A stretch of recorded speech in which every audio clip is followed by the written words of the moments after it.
it's Sarah, and today I bring to you my August wrap-up. I only read 2 books in August, and I hated both of them, so this will be a really interesting wrap-up. The first book I finished in August was Vinegar Girl by Anne Tyler, and essentially this is a retelling of Shakespeare's The Taming of the Shrew, and it centers around a girl, I don't remember her name, who is, I think she's in her 30s, and she lives at home with her father who's like a scientist or some sort of researcher, and he has this co-worker, like lab assistant, who is from another country, and basically he's gonna get deported soon because his visa is ending, and so her dad comes up with this crazy plan for his daughter to like get mixed up with him and all this stuff. That was a terrible explanation of the plot, but I really didn't like this book, so I really don't care. It's possible I didn't like this because I've actually never read The Taming of the Shrew, but I feel like even if I was familiar with the play, I probably would still not like this book. The main character was not relatable, and she was very annoying and had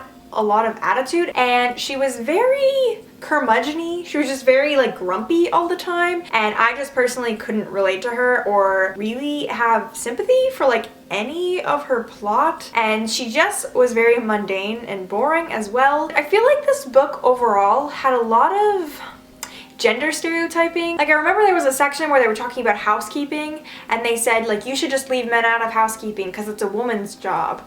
And then there is one part of the book where Kate gives this like rousing speech, and basically she says that men have it harder than women because they don't know how to express themselves. And while I do think it's possible that some men can't fully express their emotions in the way some women can, don't want to gender stereotype either of those because there's men who can express themselves and women who can't express themselves, so that already is an issue. But the fact that the character said men have it harder than women, I was just so confused by this book. The reason I picked it up is because I had read that Anne Tyler was a Pulitzer Prize winner. I wish I had read more reviews because it really just ended up being chick lit. I don't know if Anne Tyler is just not used to writing in that genre. I feel like she's probably not. And it just kind of felt like someone who was writing a genre they like totally didn't know, like some author who like only writes sci-fi writing like contemporary or something. It didn't flow, and it was actually pretty short. Like, I listened to it on audio and I think it was only like 6 or 8 hours, and I actually did not enjoy a single minute of the book. The only reason I finished it was because I was shocked at how bad I thought it was,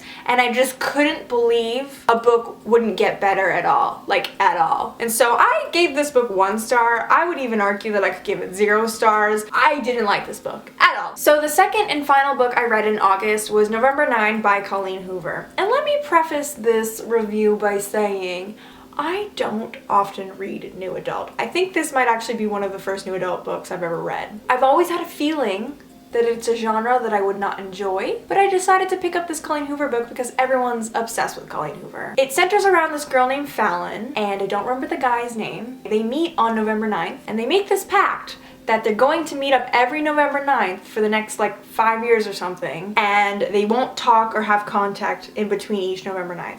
I won't really tell you more about the book because I feel like if you give more information it like spoils some stuff, and Colleen Hoover's books are all about the plot twists and all that. So I gave this book 2 stars because while I'm about to say a bunch of stuff I didn't like about it, it was entertaining. I have quite a few issues with this book. Number 1 being the love interest. He bothered me so much. He was so unrealistic. I have very limited dating knowledge. I'll just say that up front here on my channel. But from the guys I have interacted with, he just was so not real. And I know that is something that comes with reading. You're just always gonna have these dreamboat guys. But for some reason it like made me angry. Like, he was just always like, honey, baby, sweetie, like, you're amazing, you're so gorgeous, like, blah, blah, blah, you're the most beautiful girl I've ever seen. And it just felt so fake, and also his motives a lot of time didn't make sense to me. I also was not that crazy about the girl character. There was just a lot of drama in this book, and I wasn't feeling it. Again, I was interested because, you know, Colleen Hoover knows how to write an addictive story, but more so just addictive and no substance. As I said, Colleen Hoover is known for her giant plot twists in her book,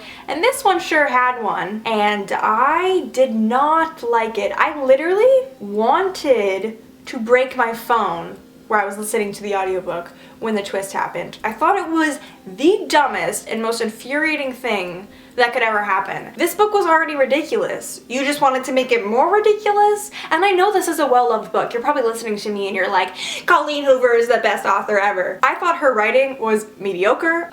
There were so many cringy lines. I can't even. At one point a character said, he's shaking the hand of the only man that's ever been inside me. I can't even say that with a straight face. It was so weird and I felt weird reading it. And like I said, I didn't like the characters, I didn't like the plot twist, so overall I didn't really like this book. It kind of read like a really dramatic Lifetime movie or like a Nicholas Sparks book or something. Personally for me, it just wasn't my taste. I just don't know if new adult is a genre for me because I can't handle unrealistic love story stuff. It just makes me mad because I just feel like it perpetuates a lot of myths about romance. Just really infuriates me that authors don't even try to be realistic. Like, they don't even try to create what happens in real life. And I know stories are meant to take you to another place and make you swoon and make you happy, but I guess I'm just a different type of reader where I kind of want it to be grounded in some way. I want the characters to feel real. I want to feel like the story, even if it's fantasy, I just want to feel like it could happen. But that's pretty much it for my wrap up. I hope you enjoyed watching it. I'm sorry if either of those books are like your favorite books ever. I just really didn't like them and kind of had a bad reading month. Thank you so much for watching. You're all beautiful. Have a nice day. Dog hair in my mouth.